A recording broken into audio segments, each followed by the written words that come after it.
Let me ask you something.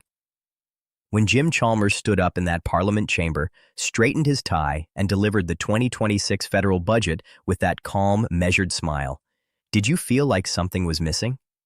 Because I did. And I've spent the last several days going through the fine print, the appendices, the Treasury forecasts buried at the back of documents that most Australians will never read, and what I found is not reassuring. There are 5 things that were either glossed over, quietly buried, or simply never mentioned at all. And every single one of them affects your weekly cost of living directly. This is not a political video. I don't care which side of the aisle you sit on.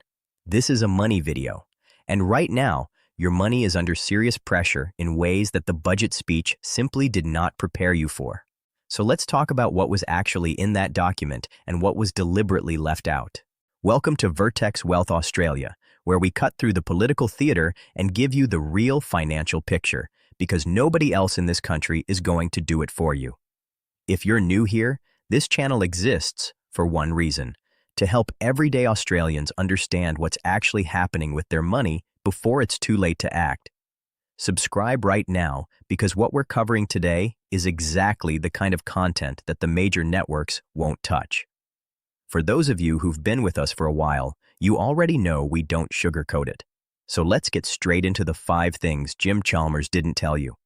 The first thing that was missing from that budget speech was an honest conversation about where inflation is actually heading.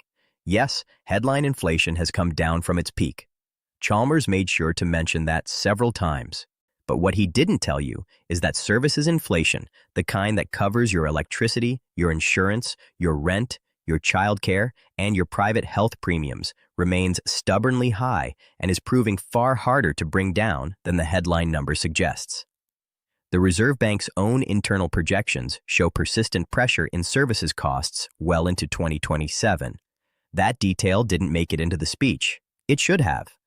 The second thing that went unspoken is the reality of what's happening with housing affordability and the way budget measures interact with it in ways that actually make the situation worse before they make it better. The government announced housing initiatives with large headline dollar figures attached to them. But when you break down the delivery timeline, the actual number of dwellings those dollars translate to in the next 12 months is a fraction of what the housing shortage requires right now. And here's the part that genuinely concerns me. The demand-side pressures on rental markets are still building. Population growth through migration is running at historically elevated levels. Construction capacity is constrained by labor shortages and material costs that haven't fully normalized. The gap between supply and demand in the rental market is not closing, it is widening. And if you are one of the millions of Australians renting right now, that detail matters enormously to your budget this year, regardless of what was announced in Canberra. The third thing Chalmers quietly avoided was a straight conversation about what the Stage 3 tax cut hangover actually looks like at the household level when you strip out the inflation adjustment. Australians were told they received tax relief. And technically, yes, the numbers reflected that. But real disposable income, meaning what you can actually buy with your take-home pay after adjusting for the cost of everything you need to survive, has not grown at the pace the budget framing implied. Wages are growing, but they are growing into a price environment that is still elevated. The purchasing power story is more complicated and more uncomfortable than the headline relief number suggested, and that complexity deserved a direct, honest explanation that it never received.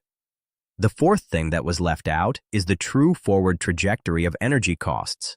The energy bill relief extension was real, and it was welcomed by a lot of households.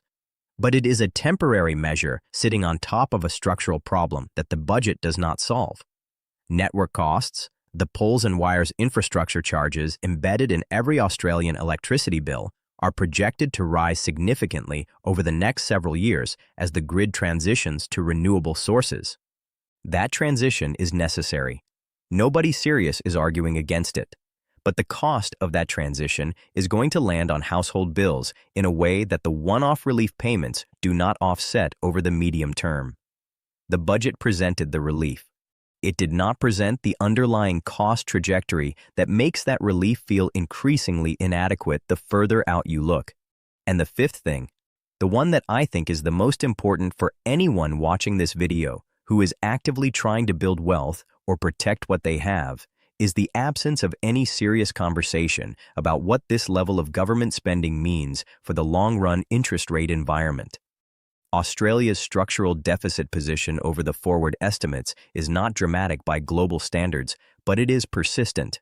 Persistent deficits mean persistent government borrowing. Persistent government borrowing competes with private borrowing for available capital.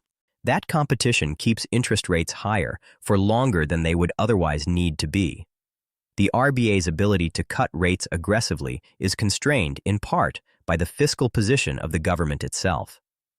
If you are sitting on a variable rate mortgage right now, hoping for aggressive rate cuts to give you breathing room, you need to understand that the budget you just watched announced creates some of the conditions that make those deep cuts harder to deliver. That's not a conspiracy theory. That's basic macroeconomic mechanics, and it deserved a mention. Here's what I want you to take away from all of this. Budgets are political documents before they are financial documents. They are designed to be received well on the night, to generate positive headlines by morning, and to give the government the best possible framing going into the following news cycle. That is the reality of how these things work.